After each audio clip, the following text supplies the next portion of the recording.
Olá, muito bom dia para você. Hoje é quarta-feira, dia 19 de novembro. Já estamos no ar com o seu Bahia Meio-Dia. Seja muito bem-vindo. Para começar conversando ao vivo com nossas equipes de reportagem que já estão aqui, posicionadas nesse monitor, eu tenho o Rafael Mascarenhas, tenho aqui também Vanessa Camilo, mas eu começo conversando com o Rafael Mascarenhas, que vai trazer informações sobre o fluxo de veículos nas estradas aqui da região por conta do feriado, né, Rafael? Bom dia para você. Bom dia, Adilson. Bom dia para você que nos acompanha. Se você está planejando pegar a estrada no feriado da Consciência Negra, se prepara. A BR-324 está prestes a virar aquela muvuca clássica de feriado. A Polícia Rodoviária Federal já avisou que o movimento pode crescer em até 20%.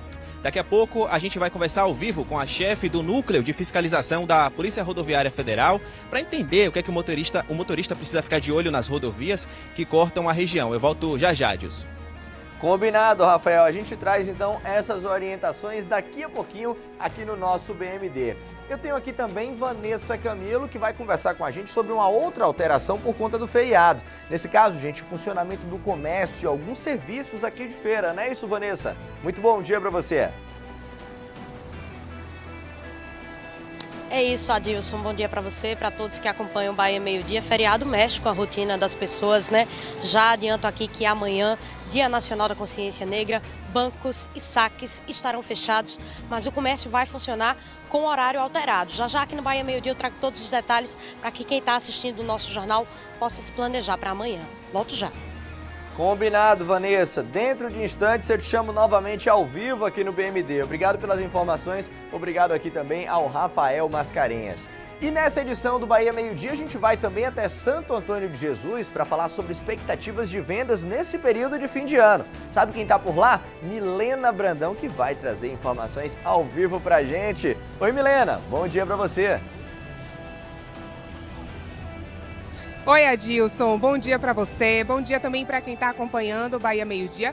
Finalmente conhecendo a capital do Recôncavo, estou aqui em Santo Antônio de Jesus. Para ser mais exato, eu estou aqui na Praça Padre Mateus, no coração do comércio, já acompanhando a movimentação aqui para as compras de fim de ano. A expectativa, de acordo com a Associação Comercial aqui de Santo Antônio de Jesus, é que as vendas nesse período cresçam até 15%. Ainda nessa edição do Bahia Meio-Dia, eu volto com todos os detalhes e mostrando também como é que está a movimentação aqui no comércio, que pelas imagens dá para ver que está bem intensa. Eu volto contigo aí no estúdio.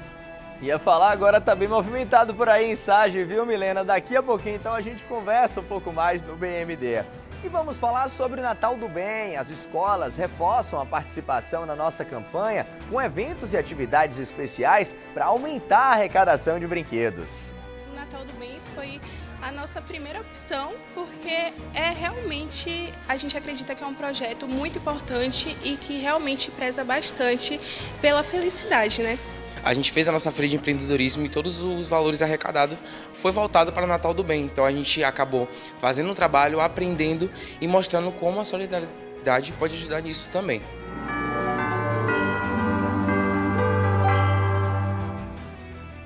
E você ainda vai ver que um idoso foi preso na zona rural de Serrinha por porte ilegal de arma de fogo após ameaçar a irmã. Quem conta pra gente o motivo e traz mais informações aqui no BMD é Luiz Brandão. Oi, Luiz, bom dia pra você. Exatamente, Adilson. Bom dia para você, a todos que acompanham o nosso Bahia Meio-Dia. Olha só, a prisão desse idoso de 73 anos aconteceu ontem à tarde na zona rural do município de Serrinha, 70 quilômetros aqui de Feira de Santana. A principal suspeita é de que esta confusão teria sido motivada por uma briga por disputas de terra entre dois irmãos. Daqui a pouco aqui em nosso jornal eu volto com todos os detalhes desse caso. Eu volto com você. Tá certo, Luiz. Mais informações em instantes aqui no nosso BMD. Tudo isso e muito mais daqui a pouquinho aqui no seu Bahia Meio-Dia.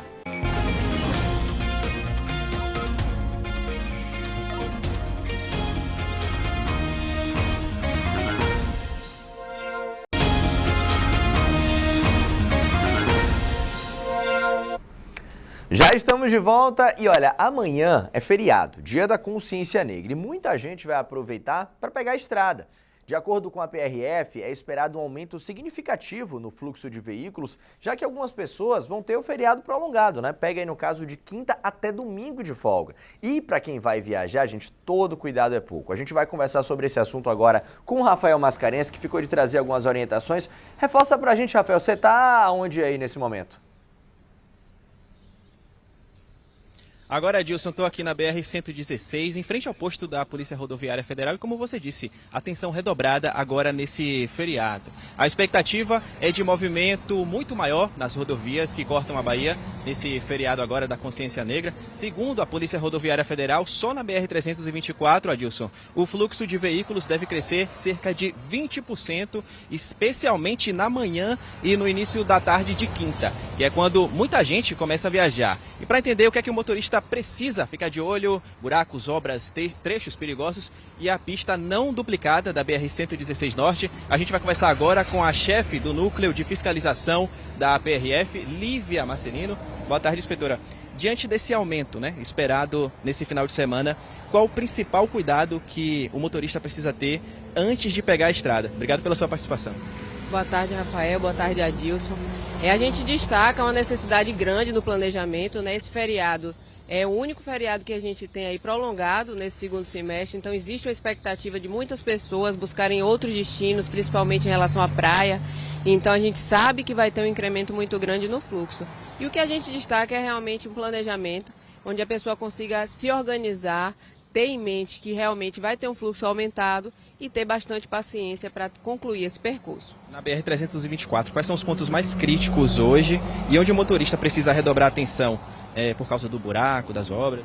Bom, a BR-324, quando a gente fala dela aí nesse trecho de Feira a Salvador e no sentido contrário, a gente tem destacado ela como um todo, porque a gente sabe que essa realidade em relação à qualidade do asfalto, ela exige do condutor uma atenção, mas quando você pergunta sobre a BR-324, a gente precisa destacar também o trecho da região de Tanquinho, que faz parte da circunscrição da Delegacia de Feira de Santana e exige desse condutor uma atenção em relação à velocidade. Lá tem um asfalto com qualidade, mas a gente orienta que as pessoas usem esse asfalto de qualidade de forma consciente, que é controlando a velocidade, fazendo dela compatível. E na BR-116, principalmente ali depois de Santa Bárbara, o que é que torna o trecho mais perigoso, quando ele não é duplicado? Bom, a gente destaca assim, alguns trechos em relação ao acostamento com alguns desníveis, buracos também por conta dessa situação em relação às chuvas. A gente tem aí as chuvas nos últimos dias, aí nas últimas semanas, trazem esses buracos aí, mas é um trecho que, via de regra, a gente não tem não precisa ter esse cuidado destacado, mas o cuidado habitual realmente de um deslocamento no feriado, e é esse trecho da BR-116 Norte. A PRF vai intensificar, no caso, o policiamento nesse período? Sim, sem dúvida. A gente vai incrementar também as nossas fiscalizações, principalmente com foco no uso de bebida alcoólica na direção do veículo automotor, radares também. E a gente tem aí um cuidado muito grande também em relação às motocicletas, principalmente no anel de contorno, porque é um trecho que, apesar de ser rodovia, é um trecho urbano. Então aumenta os nossos números em relação aos sinistros e aos sinistros graves também. Obrigado pela sua participação aqui no Bahia Meio Dia. Informações importantes para você que vai viajar aí nesse feriado. Volto contigo, Adilson, no estúdio. Ô Rafael, e esse trecho que a inspetora Lívia Marcelino falou, a gente infelizmente costuma cobrir muitos acidentes por lá. Você vê o asfalto em boa qualidade, acaba pisando um pouco mais o pé e com isso o acidente, a gente sabe, pode acontecer. Tem muitos pontos cegos ali nesse trecho da 324, próximo ali de Tanquinho. Na 116, por enquanto, a gente vê que o trecho também está bom, que a movimentação por enquanto está tranquila, mas a partir de amanhã deve aumentar. E a gente preza por isso, Muito cuidado e muita paciência por parte aí dos motoristas que vão pegar a estrada. Rafael Mascarenhas, obrigado pelas informações aqui no nosso BMD. E eu pergunto a você vai viajar também? Quais são os planos aí para esse feriado? Vai pegar que BR? O estado de conservação tá bom? Tem algum trecho que você também quer chamar a atenção para a gente aqui no BMD? Então participa. O número é o 759-8848-9384. E a gente segue falando de feriado porque tem alteração de horário no comércio e alguns serviços também aqui em Feira. Quem vai trazer mais informações para a gente é Vanessa Camilo. Informações importantes até para quem está em casa também se programar, se planejar, Vanessa? Sempre bate aquela dúvida, né, Adilson, do que vai abrir, do que vai fechar, o que é que vai funcionar. Boa tarde para você, para todos que acompanham o Bahia Meio Dia. Adianto aqui para vocês que nesse feriado nacional da consciência negra, bancos e saques não estarão funcionando. Por outro lado, o comércio vai funcionar, mas com horários alterados. Por isso a nossa produção preparou um material para que você aí em casa possa se planejar bem direitinho com todos os horários. O comércio no centro da cidade vai funcionar, só que no horário das 9 da manhã até as 4 horas da tarde, portanto, abre um pouquinho mais tarde, fecha um pouquinho mais cedo. Comércio no Feiraguai também em funcionamento das 8 da manhã até as 4 horas da tarde. Centro de abastecimento das 5 horas da manhã até as 5 horas da tarde. E os shoppings estarão abertos, funcionando de acordo com o que cada administração de cada shopping estabeleceu em relação às lojas e também às praças de alimentação. Para dar uma olhada na programação toda, com todos os detalhes, o que é que abre, o que é que fecha, está tudo bem detalhadinho no nosso portal G1 Feira e Região. Aproveito esse momento aqui para falar um pouquinho também da sexta-feira, porque tanto o governo do estado como a Prefeitura Municipal de Feira de Santana publicaram decretos estabelecendo ponto facultativo na sexta-feira. Portanto, os serviços do estado e do município não irão funcionar na sexta-feira. Vai ser como se fosse esse feriado prolongado, com exceção, claro, sempre daqueles serviços que são considerados essenciais. E no caso da Prefeitura aqui de Feira de Santana também tem outra exceção. A Secretaria da Fazenda vai funcionar na sexta-feira das 8 horas da manhã até o meio-dia e também das 2 horas da tarde até as 5 horas da tarde. Está aí, Adilson, para que quem está em casa ou quem está acompanhando a gente no comércio possa se planejar para amanhã e também para sexta-feira. Volto com você aí no estúdio. E se ficou alguma dúvida, Vanessa, o pessoal de casa também quer conferir esses horários, tudo direitinho, o QR Code, gente, está no canto da tela aqui, viu? Você já vai ser direcionado para a nossa página do G1 saber todas essas informações. Vanessa Camilo, obrigado pela participação aqui no nosso BMD. Depois do intervalo, a gente fala sobre a prisão de um idoso na zona rural de Serrinha após ele ameaçar a irmã por conta de uma disputa por terras. Veja ainda, o Tribunal de Justiça determinou a realização de uma nova eleição para a presidência da Câmara de Vereadores de Biritinga. Os detalhes eu te conto em instantes. Agora vamos lá fora, você vai acompanhar comigo imagens da Avenida Presidente Dutra, região da rodoviária aqui de Feira de Santana. A gente vê na imagem que, por enquanto, o trânsito está fluindo normalmente, está bem tranquilo nos dois sentidos. O céu está entre nuvens, tem uma chance de chuva agora à tarde, mas é pequena. Agora na quinta e na sexta-feira vem frente fria por aí. São 12 horas e 2 minutos, a gente vai para o intervalo, mas volta já.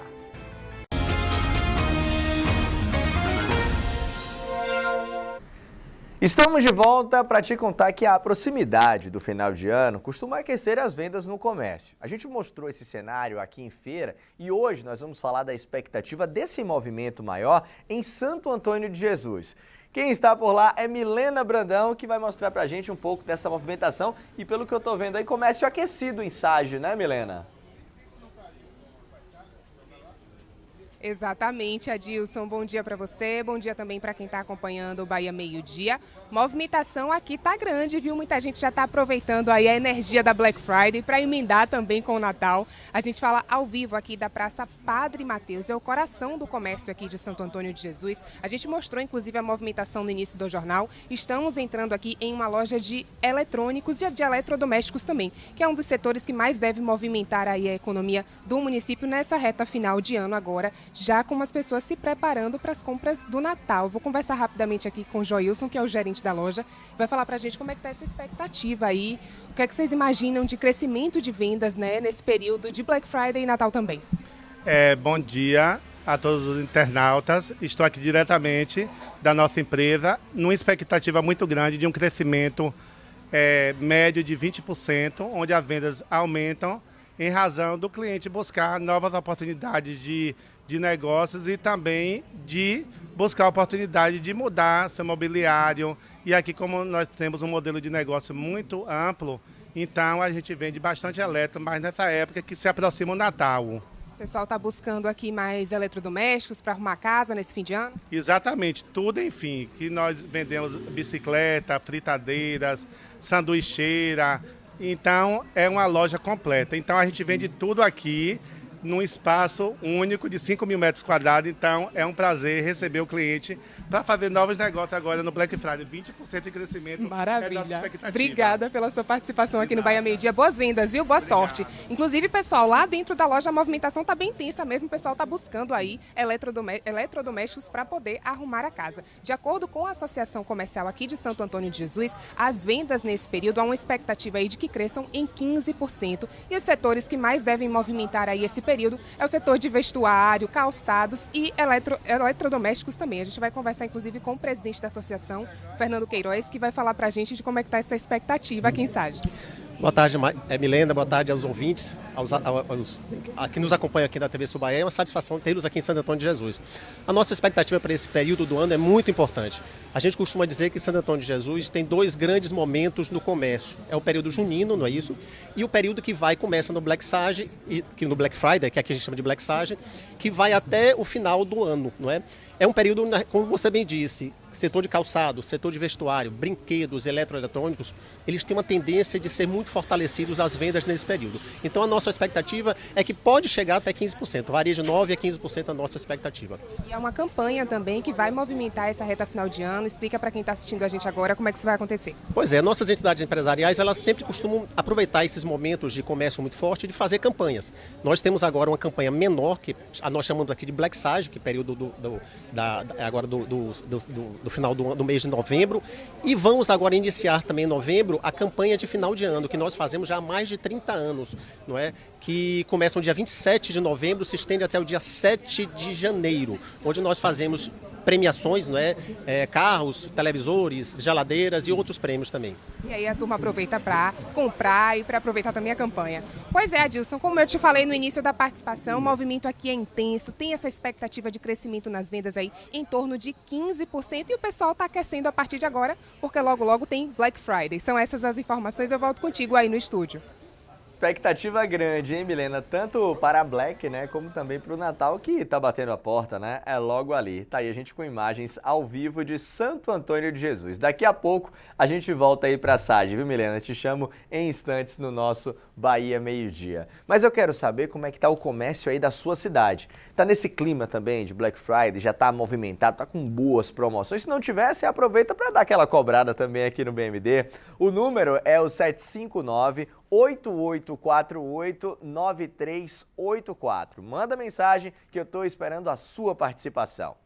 Agora é aquele momento que a gente dá uma pausa aqui nas notícias da nossa região para ir até Belém do Pará, onde segue acontecendo a Conferência das Nações Unidas sobre Mudanças Climáticas. Nós vamos com os nossos colegas da Globo Recife, Gustavo Ferreira e Fátima Teles. Daqui a pouquinho a gente volta com mais Bahia Meio Dia.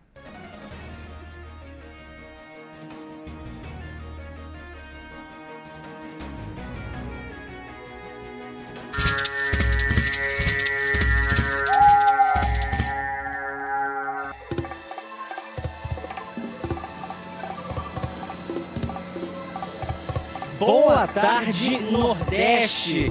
Estamos de volta em mais uma oportunidade para falar com você aqui de Belém do Pará. Estamos ao vivo na capital da COP30, a Conferência da ONU sobre Mudanças Climáticas. Fátima Teles e eu, no 9º dia de programação. Agora, os ministros dos mais de 160 países estão lá na Zona Azul definindo o que muitos especialistas já chamam de pacote de Belém. Deve ser o resultado da conferência, né, que termina na próxima sexta-feira. Enquanto isso, tem muita gente na Zona Verde também, participando de palestras, debates. Eu vou pedir para a Fátima Teles mostrar o corredor onde nós estamos, que liga a Zona Azul, lá no final, esse corredor ainda dobra, né? Faz uma curva para a esquerda, até a Zona Verde, onde nós estamos. São 600 metros, tá? Eu e Fafá já fizemos esse caminho algumas vezes, desde a segunda-feira passada, dia 10, quando a Copa começou. E na Zona Verde, hoje a gente quer destacar o papel dos empreendedores no debate sobre sustentabilidade, tanto da natureza quanto da economia. Mais cedo a gente conheceu um local aqui na Zona Verde, que é administrado pelo Sebrae e que destaca a bioeconomia na COP30. Olha só. A COP30 também é lugar para quem empreende. Esse espaço onde a gente está chegando agora é um grande mercado organizado pelo Sebrae. Tem empreendedores de 22 estados representando os 6 biomas brasileiros. E todos os produtos ali são fruto de bioeconomia. Claro que alguns desses empreendedores são do Nordeste e a gente vai conhecer agora.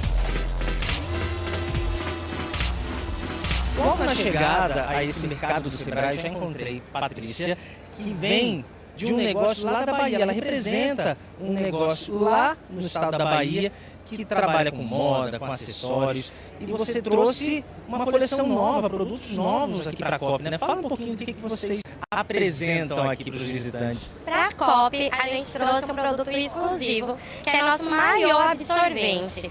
Então, é um produto que muitas pessoas não têm ideia que ele pode existir, mas nós, como mulheres cientistas, a gente trouxe essa solução para as mulheres que menstruam e querem estar livre durante todo o ciclo. Tá aqui na COP é realmente mostrar na prática o que são essas soluções baseadas na natureza que eles tanto falam, porque se tem uma coisa que a gente sabe fazer no Brasil é impacto social com sustentabilidade. Outro exemplo de trabalho muito bacana envolvendo empreendedorismo e bioeconomia vem do Maranhão. Márcia representa uma empresa que trabalha com o coco babaçu, mas não só com a amêndoa, né? Vocês aproveitam praticamente tudo, né? Em resumo, porque eu sei que a lista é grande, o que vocês fazem com o coco babaçu? Normalmente, do coco só se aproveitava a amêndoa e para fazer o óleo, que representa 6% do fruto. O restante ou era descartado ou subaproveitado. E um dos objetivos nossos de estarmos aqui é justamente apresentar essa potência que tem o coco babaçu, né, não só na questão de produtos, mas todo o desenvolvimento da cadeia. Já estão elencados mais de 64 produtos que são possíveis de produzir a partir dele. Ontem eu fiquei muito feliz porque eu vi numa entrevista, primeira vez, falar do babaçu, né? Quando se falava de ativos da sociobiodiversidade, falava do açaí, falava da castanha. O analista de acesso a mercado do Sebrae Nacional, Thiago Gatto, está aqui ao meu lado. Ele vai explicar um pouco mais sobre como funciona esse mercado. São 1.000 produtos, 250 negócios.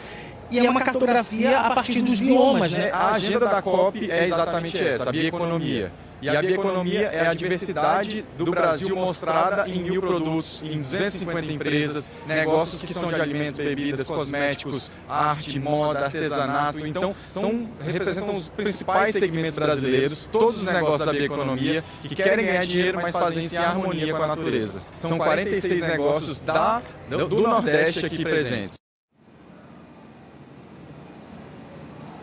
A gente continua falando de empreendedorismo aqui na COP30, só que destacando o papel das empreendedoras. 19 de novembro é o Dia Internacional do Empreendedorismo Feminino. Nós temos alguns dados do Sebrae para mostrar o quanto que elas são importantes nesse mercado, olha só. Aqui no Brasil, 1 em cada 3 pessoas que empreendem é mulher. Isso dá 10 milhões e 400 mil mulheres. E no Nordeste, são 2 milhões e 400 mil empreendedoras dados do Sebrae. Mas essas mulheres ainda enfrentam muitos desafios, como revelam outros dados, dessa vez do Ministério do Empreendedorismo. Vamos ver juntos. Esse estudo mostra que 95% dos negócios liderados por mulheres no Brasil não ultrapassam 6 dígitos de faturamento, ou seja, não chegam nunca a R$1 milhão.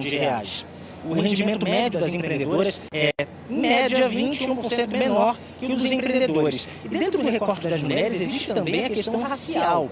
Enquanto 41% das empreendedoras brancas têm seus negócios formalizados, no caso das empreendedoras negras, esse índice cai para 21%. A ministra das Mulheres, Márcia Lopes, participou de um encontro, de um painel agora há pouco aqui na COP30, e eu conversei com ela sobre esses desafios para as mulheres empreendedoras e o que o governo federal vem fazendo por elas. Olha só. Nós temos muitas parcerias, inclusive com o Sebrae, com entidades, com movimentos sociais, e temos os fóruns no Ministério que nós apoiamos, das mulheres pescadoras e marisqueiras, das mulheres quebradeiras de coco babaçu, das mulheres das águas, campos e florestas, das mulheres quilombolas, das mulheres indígenas, que nos ensinam muito. E todas as vezes que nós nos reunimos, elas falam disso, do seu cotidiano, de como elas cuidam do ambiente, como elas cuidam das águas, das matas, das florestas.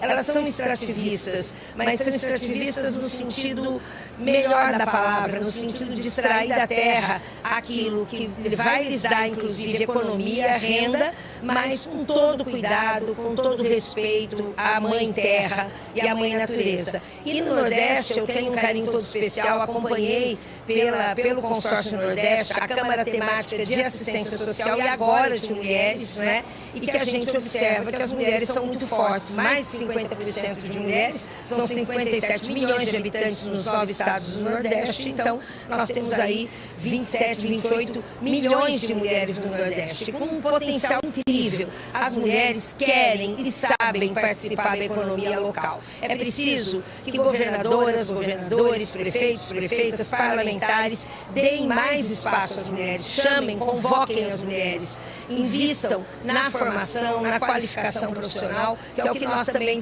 estamos fazendo. Temos várias parcerias com as universidades, inclusive do Nordeste, com entidades, com movimentos sociais, colocando recurso para isso, para pequenos processos de formação, de capacitação. Nós também conversamos com Tássia Gonçalves, ela é gerente do Centro Sebrae de Sustentabilidade. Ela falou sobre a relação do empreendedorismo feminino com a proteção do meio ambiente. Vamos ver. Quando a gente traz para a pauta da sustentabilidade, a gente percebe que existe um grande número de mulheres de empreendimentos que já implantam práticas sustentáveis nos seus negócios. Essas mulheres têm uma visão de quanto a sustentabilidade aplicada ao seu negócio é importante. A gente lançou aqui na COP um curso sobre empreendedorismo climático para poder explicar às pessoas como empreender frente às mudanças climáticas. Além disso, existe uma plataforma educacional onde as pessoas podem se capacitar, tanto as mulheres quanto os homens que tiverem interesse. E também acessar o Sebrae nos estados, onde eles podem receber consultorias ou orientações para o desenvolvimento do seu próprio negócio. A gente volta a falar aqui da entrada da Zona Verde do Parque da Cidade na COP30, aqui a conferência da ONU em Belém. Enquanto Fátima Tede mostra esse movimento, eu vou dar a agenda da tarde do Consórcio Nordeste, né? A gente está aqui ligado no que os nordestinos têm a oferecer e a apresentar na COP30. 2 da tarde tem painel sobre crise climática e direitos da natureza. Às 3 tem uma oficina, um toró de ideias e soluções, toró chuva forte, né, que a gente já conhece. E às 4 da tarde, um painel sobre povos e comunidades tradicionais, políticas públicas apoiando na resiliência e adaptação climática dos territórios tradicionais. Amanhã a gente volta aqui de Belém com as informações ao vivo no penúltimo dia de COP30, a conferência da ONU sobre mudanças do clima. É claro que eu conto com a sua presença. Fique agora com as notícias do seu estado, da sua região. A gente se vê amanhã. Depois das notícias da COP30, estamos de volta com o nosso BMD, com as notícias aqui da nossa região. Você confere comigo nesse momento imagens do cruzamento das avenidas Maria Quitéria e Presidente Dutra. A gente vê que o trânsito está fluindo normalmente nos dois sentidos, tanto da Avenida Presidente Dutra quanto da Maria Quitéria, mas aquele trecho ali, ó, para quem pega tanto o centro da cidade como também, talvez, o bairro Tomba, está um pouquinho mais movimentado. Agora são 12 horas e 20 minutos. Um idoso foi preso na zona rural de Serrinha por porte ilegal de arma de fogo após ameaçar a irmã. Segundo a polícia, a motivação seria uma disputa por terras. Quem vai trazer mais detalhes para a gente aqui sobre esse caso, sobre essa prisão, é o Luiz Brandão. Oi, Luiz, com você mais uma vez. É isso, Adilson. Boa tarde novamente para você, a todos que chegam agora aqui em nosso jornal. Olha só, essa prisão aconteceu ontem à tarde na zona rural do município de Serrinha, a 70 quilômetros aqui de Feira de Santana, no povoado Barro. De acordo com a polícia militar da cidade, toda a situação começou depois que a guarnição recebeu a denúncia anônima de algum morador da região de que esse idoso de 73 anos estaria armado, fazendo uma série de ameaças contra a própria irmã, uma senhora também de 78 anos. O principal motivo para essa confusão teria sido uma disputa entre esses dois irmãos por terras. Uma suposta divisão de bens fez com que causasse uma certa confusão, um conflito entre as partes e por conta disso essa idosa acabou sendo ameaçada pelo próprio irmão. Durante a abordagem, os policiais chegaram a essa casa. Esse homem, esse senhor de 73 anos, estava armado e confessou que sim, estava realizando essas ameaças contra a irmã. Além da prisão, nós também tivemos a apreensão de espingardas, um revólver, munições e também um cinto que servia como porta-munições. Esse idoso foi autuado em flagrante pelo crime de posse ilegal de armas e agora segue à disposição da Justiça lá em Serrinha. Eu volto com você. Luiz Brandão, muito obrigado pelas informações ao vivo aqui no nosso BMD. E olha, um jovem de 19 anos foi morto a tiros dentro de casa na noite de ontem em Conceição do Jacuípe. Um rapaz de 18 anos foi preso por suspeita de participação nesse homicídio. Esse assunto é destaque na nossa página do G1 Feira e Região. Separei aqui para trazer algumas informações para você. Jovem de 19 anos é morto a tiros em frente, na frente da mãe e da irmã na Bahia. Como eu falei, esse caso aconteceu em Conceição do Jacuípe. Nós temos aqui na nossa página mais informações. Esse jovem foi identificado como Matheus Queiroz Souza. Segundo a Guarda Municipal, os agentes foram acionados após uma denúncia de disparos de arma de fogo. Ao chegarem ao local, eles encontraram a vítima baleada dentro da casa. O SAMU foi acionado, mas o Matheus não resistiu aos ferimentos. Após o crime, a Guarda Municipal localizou um dos suspeitos que confessou a participação e afirmou que estava acompanhando outro homem que era responsável por efetuar os disparos e fugir logo em seguida. Outros detalhes sobre esse caso você confere na nossa página do G1 Feira e Região. E a Prefeitura de Alagoinhas iniciou na noite de ontem a remoção de barracas instaladas em áreas públicas. A primeira ação aconteceu na Avenida Luiz Viana, que fica ali mesmo no centro de Alagoinhas, com apoio da Guarda Municipal e o uso de tratores para executar esse trabalho.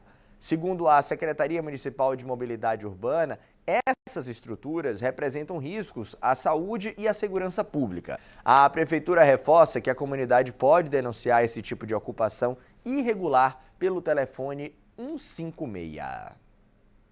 Bom, o assunto agora é mercado de trabalho. Hora da gente conferir as vagas de emprego aqui no BMD. Sempre lembrando para você que o QR Code já está aqui no canto da tela e vai te ajudar a ser direcionado para essa página que eu vou te mostrar aqui agora no G1. Página que vai trazer para você as oportunidades de emprego, tem as empresas, a Casa do Trabalhador, as vagas também do Cine Bahia. Enfim, gente, a página que eu estou falando é essa aqui, ó.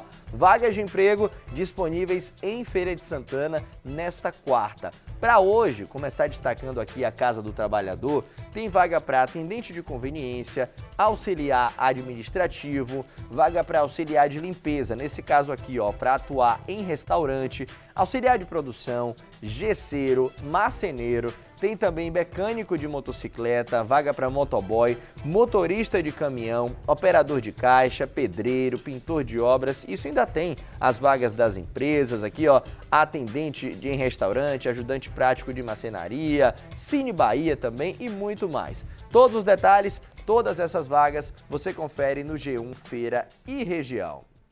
No próximo bloco, vamos ver que hoje teve feirense no programa Encontro com Patrícia Poeta e que uma comunidade em Alagoinhas foi reconhecida como remanescente de quilombo. Em instantes, eu trago essas informações para você.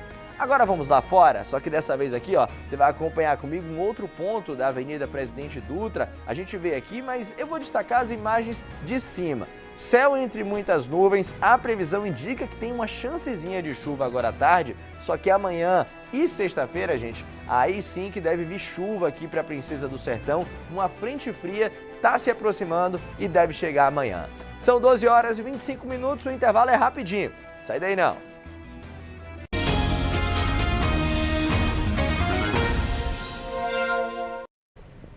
O seu Bahia Meio-Dia está de volta agora para falar que o Tribunal de Justiça determinou uma nova eleição para a presidência da Câmara de Biritinga.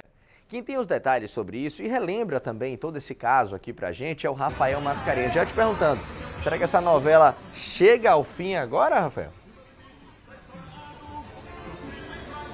Olha, Adilson, a gente até preparou uma arte para poder explicar melhor as decisões sobre esse caso, né? Decisões da Justiça, alguns momentos importantes também. Depois da morte do presidente da Câmara de Biritinga, o vereador Joivan de Marinalvo, no dia 22 de maio, começou uma discussão sobre quem deveria assumir o cargo de presidente da Câmara. A morte do presidente deixou o posto vago, mas o regimento interno da Câmara, que é o documento que traz as regras, não explicava o que fazer nessa situação. Ele só falava sobre 2 motivos de saída do presidente, uma renúncia ou uma destituição.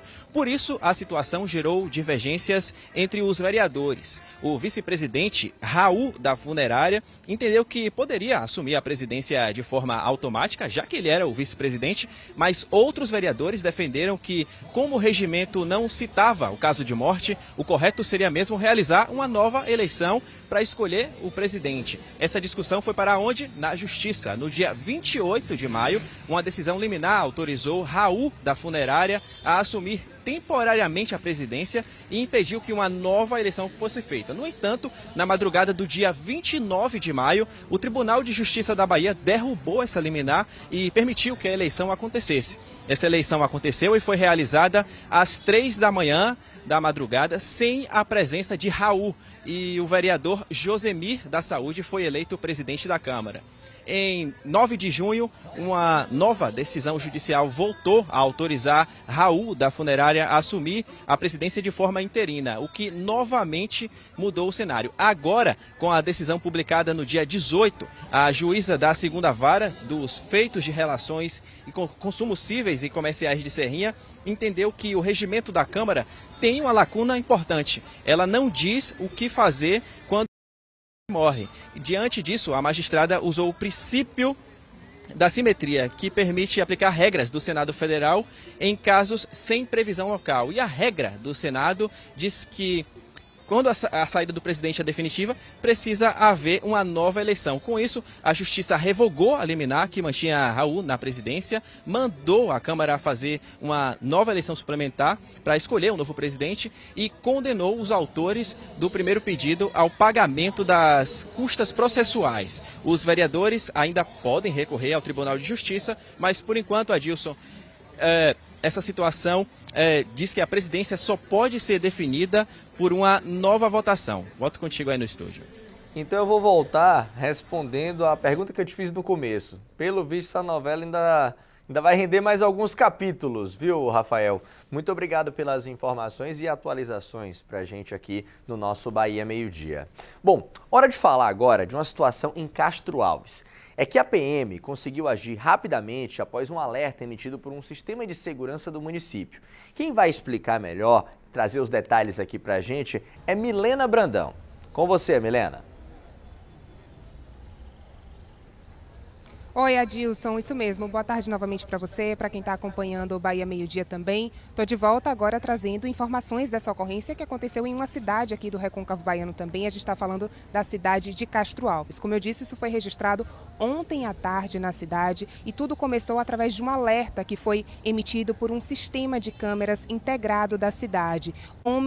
3 homens e 3 adolescentes que estavam em um carro com placa da cidade de Colônia Leopoldina, no estado de Alagoas, agindo de forma suspeita, ou melhor, trafegando de forma suspeita na rua Durval Carneiro, como eu disse, na cidade de Castro Alves. O que aconteceu foi o seguinte: diante dessa ação suspeita, esse alerta foi emitido, a polícia militar foi acionada e alcançou, então, esse carro. O condutor ainda tentou fugir com esse carro. Uma arma, inclusive, foi arremessada pela janela durante a perseguição da polícia, mas o carro foi interceptado logo em seguida. E aí, nesse carro estavam, como eu disse, 3 adultos e 3 adolescentes. Após a análise da ocorrência, apenas o condutor do veículo foi autuado em flagrante por porte ilegal de arma de fogo. Embora a arma estivesse no nome dele, ele não estava fazendo esse transporte da arma da forma como é permitida pela legislação. Os demais ocupantes não foram autuados, apenas a arma ficou apreendida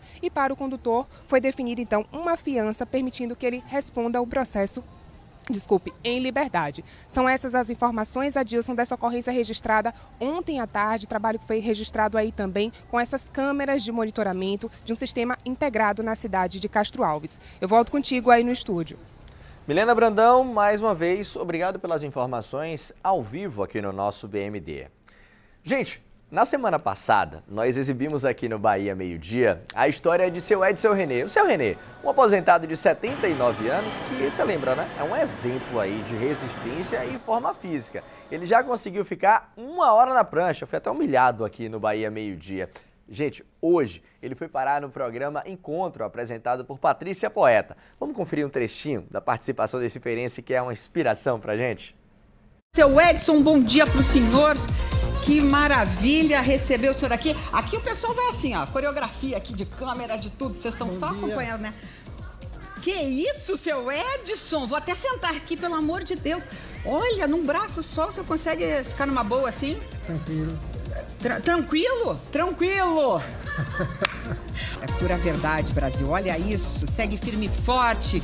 Quanto tempo? Deixa eu ver, já temos aqui 25 e 37 segundos exatamente. Garoto!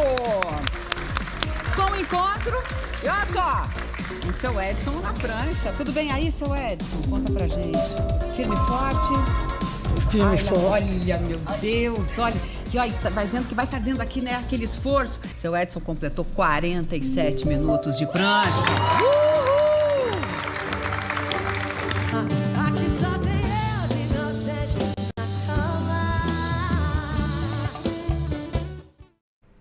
Gente, é impressionante, viu? Depois de 40 minutos ainda ficou com um braço só. Eu devo estar fazendo errado, só pode. Seu Edson René, parabéns mais uma vez, viu? Esse feito acho que ninguém bate, não. Bom, a diretora de jornalismo da Rede Bahia, Ana Raquel Copete, recebeu ontem o título de cidadã soteropolitana e também a medalha Maria Quitéria na Câmara Municipal de Salvador. A jornalista foi homenageada pela trajetória profissional e pelas contribuições também para a capital baiana. Veja aí como é que foi.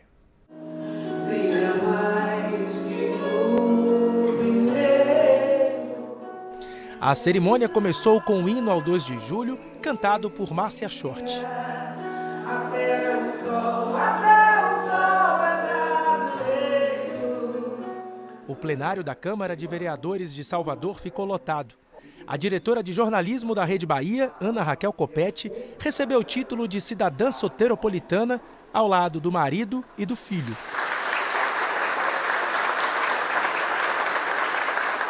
A honraria foi proposta pelo vereador Kiki Bispo. Onde ela for, com certeza, ela vai levar um pouquinho da nossa cidade, tudo isso por conta do tanto que ela produziu, do tanto que ela faz, desse encurtamento entre o jornalismo da Rede Bahia com o cidadão soteropolitano, que está entrando nas nossas casas todo dia a dia. Então, portanto, a Câmara, quando aprova essa honraria à unanimidade, ela faz o reconhecimento, é o povo da cidade reconhecendo o trabalho de Ana Raquel Copete. Ao lado da amiga Márcia dos Santos, Ana Raquel também recebeu a Comenda Maria Quitéria. A medalha Maria Quitéria é a mais importante honraria para as mulheres que fazem por Salvador e pela Bahia. E Ana Raquel fez muito por Salvador, muito pela Bahia, à frente da Rede Bahia durante tanto tempo, comandando a TV, aproximando da sociedade baiana. Então, essa justíssima homenagem, esse reconhecimento por tudo que ela fez pela Bahia e pelos baianos. Na mesa estavam a presidente da Associação Baiana de Imprensa, Sueli Temporal, o diretor-presidente da Rede Bahia, Marcos Machado, os apresentadores Wanderson Nascimento e Ricardo Ismael, além da produtora Mônica Melo, que falaram sobre a relação com Ana Raquel. A vida se organiza no movimento, e se tem uma pessoa que se movimenta, essa pessoa é a Ana Raquel. A solenidade reuniu autoridades, familiares, profissionais da comunicação e amigos. Gaúcha de Santo Ângelo, Ana Raquel é jornalista formada pela Universidade Federal de Mato Grosso do Sul e, além da Bahia, atuou nos estados do Mato Grosso do Sul, Goiás, Rio Grande do Sul e Santa Catarina. Em Salvador, Ana se consolidou como uma das principais lideranças do jornalismo baiano. Em 2018, ela chegou na Rede Bahia, assumindo a posição de chefe de produção e logo depois se tornou gerente de jornalismo da emissora. Em 2023, se tornou a primeira mulher a ocupar a direção de jornalismo do maior grupo de comunicação do Norte e Nordeste. É muito mais do que uma chefe, sabe? É uma pessoa que a gente, se precisar, ela está com a mão estendida, ela te ouve, ela te acolhe. E eu acho que isso fica marcado para sempre, né? Como uma pessoa que está ali ao seu lado, buscando fazer com que você cresça também, trilhando caminhos com você. Acho que, para mim, é essa a definição. É uma líder, mas com muita sensibilidade. De forma estratégica e inovadora, Ana Raquel comanda toda a operação jornalística do grupo.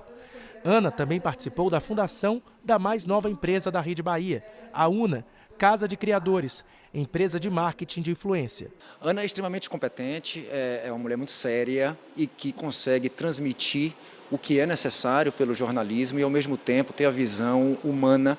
Toda a equipe gosta dela, os pares, os liderados, os líderes. Então, assim, é um trabalho bastante bem feito ao longo desses anos na Rede Bahia. Emocionada, Ana Raquel agradeceu o reconhecimento e falou sobre a relação que desenvolveu com a capital dos baianos. Essa é uma noite que celebra um sonho que eu nem ousei sonhar. A minha relação com Salvador é uma relação profunda, uma relação que começa com o trabalho, né, a atividade jornalística. Acho que esse é o legado que eu deixo é realmente através do meu trabalho. E foi assim que eu acabei construindo uma relação profunda com as pessoas dessa cidade. Então, Salvador me ensinou a enxergar o mundo com olhos muito mais atentos, né? A ouvir as pessoas com muito mais atenção, com muito mais sensibilidade. E eu, sem dúvida, fui transformada por essa cidade que me acolheu, me abraçou e mudou a minha maneira de viver. No final da cerimônia, a banda Yaya Mushima fez a mais nova soteropolitana balançar ao ritmo dos tambores.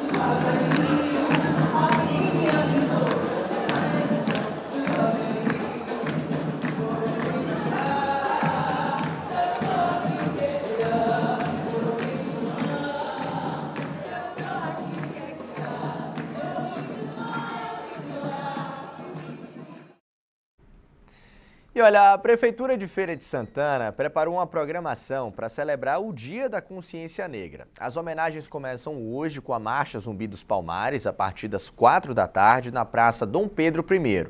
O cortejo vai contar com a participação de mais de 15 grupos e entidades de matrizes africanas. A programação continua amanhã no Espaço Marcos Moraes, aqui no centro da cidade, a partir das 10 da manhã e segue até às 10 da noite com debates, além de shows com diversos artistas locais, a exemplo de Tambores Urbanos, Gilsan e Marcionílio Prado. Bom, agora eu tenho uma dica de leitura para você. É esse livro aqui, ó. Deixa eu pegar para te mostrar. Cadê a Professora? Vou virar até para essa câmera aqui para ficar melhor para você visualizar. É da autora Carine Oliveira dos Reis Souza. Gente, esse livro, ele foi lançado hoje, agora há pouco inclusive, e nasceu a partir do projeto de pesquisa desenvolvido pela autora do mestrado em Educação Científica, Inclusão e Diversidade da UFRB aqui em Feira de Santana. A obra conta a história, você está vendo aqui, ó, de uma professora que enfrenta o racismo e também a invisibilidade dentro de sala de aula. Com essa história, o livro mostra um pouco também do que as professoras negras, né, vivem na escola, revelando os problemas como o preconceito e também o esforço diário que elas precisam fazer para contribuir e conseguir combater também esse ambiente, construir um ambiente escolar antirracista. Nós temos esse assunto que é bem importante e é também um importante convite à reflexão. Fica então aqui a dica para você, sempre bom trazer dica de leitura aqui no nosso Bahia Meio-Dia.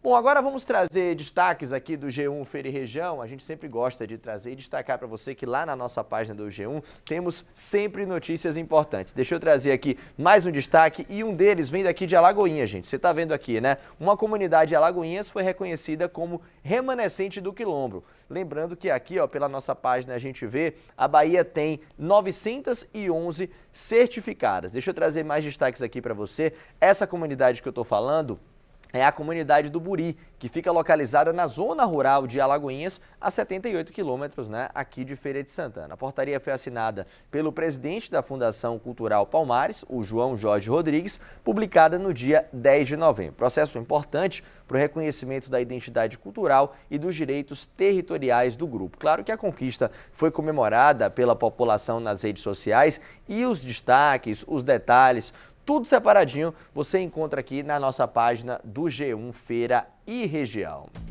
Agora, aproveitando que eu estou ao lado da nossa tela interativa, que tal trazer as mensagens, as participações? Vamos conferir então aqui a nossa caixinha de mensagens para ver quem está interagindo com a gente aqui no nosso BMD. Deixa eu ver aqui quem está participando com a gente. Ó, a Maria Antônia diz o seguinte: que inveja do seu Renê, vitalidade, força de vontade e ainda ficou famoso. Então tá aqui o seu Renê que estava no encontro hoje, hein? Eu mesmo não desafio mais não, e nem aceito mais desafio pro seu Renê. Um abraço pro senhor também. Tem aqui a Selma dizendo o seguinte: o seu Edson René é um grande exemplo. Eu fico 1 minuto na prancha no sufoco, fiquei 2 quase morrendo, viu, Selma? Ele tá de parabéns e é um incentivo com certeza para todos nós. Um abraço aqui para Selma, que também interage com a gente no Bahia Meio-Dia. Deixa eu ver quem mais participa. Meu xará aqui, ó, Adilson, ele diz aqui, ó, Adilson Carneiro. Ele diz que a Lagoa Grande tá ficando degradada por conta da grande quantidade de animais soltos. Cavalos e carneiros também circulam pelo local e a gente está vendo aqui, ó, deixam muita sujeira em uma área usada pela população. Abraço pro meu xará também, pro Adilson Carneiro. Quem mais participa com a gente é a Patrícia, dizendo que o povoado do Fulô, o distrito de Humilde, está sem cair água há 1 semana. Estamos aqui, né, tentando comprar, tendo que comprar, já ligamos para a Embasa e não adianta nada, mas o recibo continua chegando.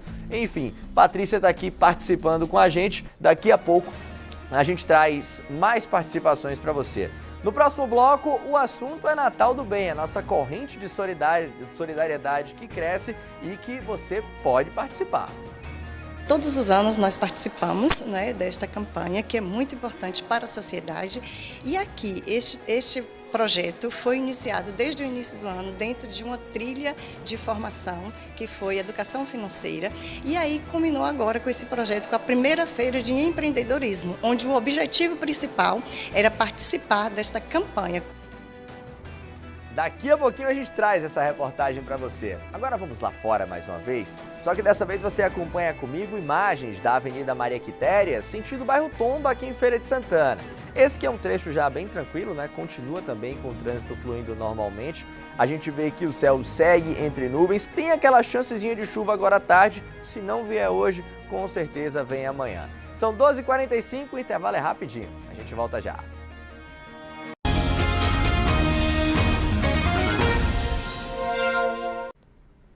Estamos de volta e olha, gente, o Neugibá aqui de Feira de Santana realiza hoje à noite um concerto especial em celebração ao Dia da Consciência Negra, que é celebrado amanhã. A apresentação acontece no Teatro do Sesc e a repórter Vanessa Camilo vai trazer aqui mais informações pra gente nesse convite bem especial, né, Vanessa? Com você.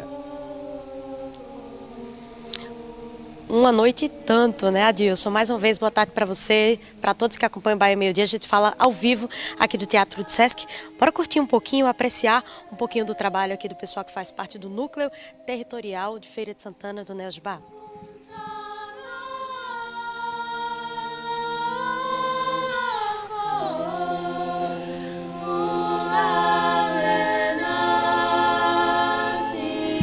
Esse que vai ser um concerto especial, justamente destacando a riqueza das músicas afro-brasileiras.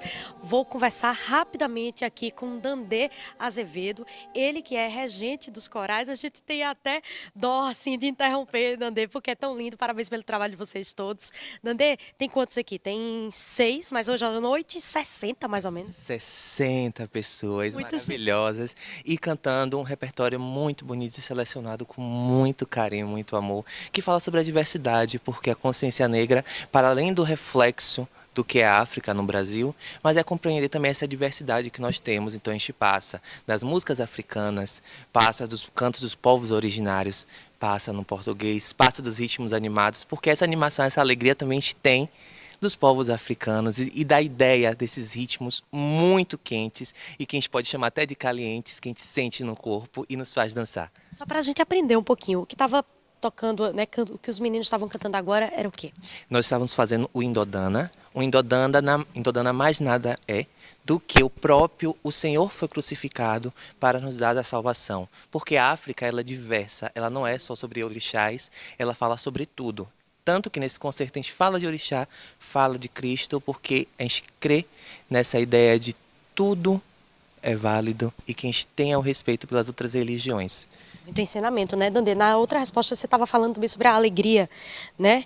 E aí, quando eu estava aqui reparando vocês ensaiando, tinha uma música que vocês estavam ensaiando bem para cima, bem alegre. Bora fazer um pouquinho dela? Vamos sim.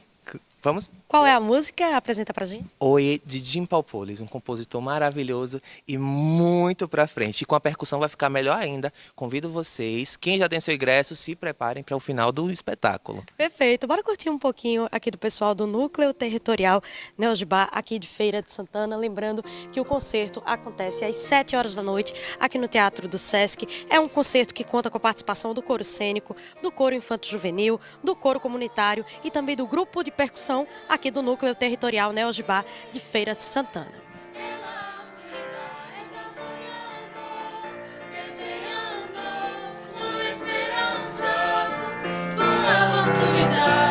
Escute a luz, em doce de amor.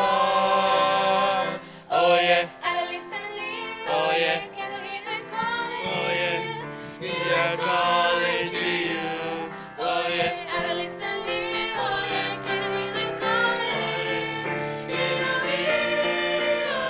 Lindeza, né, Adilson? Deixa eu te dizer que há cerca de 10 minutinhos eu soube que não tem mais ingresso. Tá tudo esgotado. Quem garantiu, garantiu, vai poder apreciar essa música maravilhosa dos meninos hoje à noite, às 7 horas, aqui no Teatro do Sesc Centro. Volto com você no estúdio e vou te deixar com um presentinho, tá bom?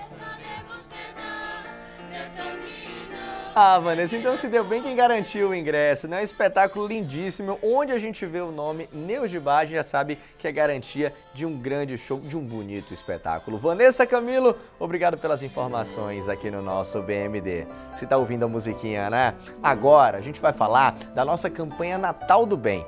Gente, as escolas são destaque nessa corrente de solidariedade em prol das crianças que mais precisam. A mobilização de alunos, professores e famílias reforça a campanha de doações, unindo dedicação e também responsabilidade social. São escolas que participam da nossa campanha do bem e mobilizam alunos e professores, e o que reforça também essa nossa corrente de solidariedade. Acompanhe na reportagem. Hoje a aula foi sobre solidariedade. E nesse assunto, cada um se esforça como pode. E aqui, cada presente doado já tem um destino mais que certo. As crianças, né, porque o Natal está chegando, então o Natal do Bem foi a nossa primeira opção, porque realmente, a gente acredita que é um projeto muito importante e que realmente preza bastante pela felicidade, né? A gente fez a nossa feira de empreendedorismo e todos os valores arrecadados foi voltado para o Natal do Bem. Então a gente acabou fazendo um trabalho, aprendendo e mostrando como a solidariedade pode ajudar nisso também. O gesto simples e transformador não é por acaso. Toda a iniciativa foi pensada para unir educação com a caridade. Durante as nossas aulas, a gente resolveu criar uma feira de empreendedorismo. Só que desde o começo, a gente voltou esse projeto para o bem social. Então, os lucros que foram adquiridos durante essa feira, elas foram revertidos e foram comprados brinquedos para a gente poder participar da campanha do Natal do Bem. Creio que vai ajudar muitas crianças, porque a gente sabe que muitas vezes tem gente que tem gente que não tem. E com isso a gente vai ajudar essas crianças, ajudar a trazer a felicidade para o Natal também. Esse foi o caminho encontrado por essa escola em Feira de Santana para bater mais um recorde na doação de brinquedos na campanha Natal do Bem. A coordenação da unidade conta que só no ano passado foram mais de 300 arrecadações. A gente vai conseguir bater um recorde de doações esse ano aqui no colégio? Com certeza. Todos os anos nós participamos, né, desta campanha, que é muito importante para a sociedade. E aqui, este projeto foi iniciado desde o início do ano dentro de uma trilha de formação, que foi Educação Financeira, e aí culminou agora com esse projeto, com a primeira feira de empreendedorismo, onde o objetivo principal era participar desta campanha. Com a lucratividade da feira, eles iriam destinar a uma ação social. E eles entendem que para uma sociedade estar bem, o coletivo precisa estar bem, precisa caminhar bem. A campanha Natal do Bem, criada pelo jornalismo da Rede Bahia, surgiu há 7 anos e desde então tem mobilizado os 4 cantos do estado. Desde 2018, a iniciativa já arrecadou mais de 22 mil brinquedos e já beneficiou mais de 80 instituições. Aqui em Feira de Santana, muitos são os pontos de arrecadação e um deles é aqui, na sede da TV Subaé. O objetivo da gente é arrecadar cada ano mais, né? Então a gente espera poder esse ano contar ainda mais com o nosso telespectador, com você que nos assiste, para trazer a sua doação aqui e a gente poder levar alegria e esperança para muito mais crianças. Além da emissora, outro ponto de arrecadação é essa outra escola. Pela 6ª vez, a instituição mobiliza famílias e estudantes, sempre colocando em prática ações bem criativas. Tudo para uma causa mais que nobre. A gente coloca na rede social, as crianças fazem parte e ajudam pedindo em seus condomínios. Nós fazemos rodas de conversa para conscientizar o que é Natal do Bem. Nesse sentido, é através da doação de brinquedos. A gente vai fazendo um combo, né? Vai fazendo a junção de ações, porque o nosso objetivo é arrecadar o máximo possível de brinquedos. Nós sabemos para quem vai esses brinquedos.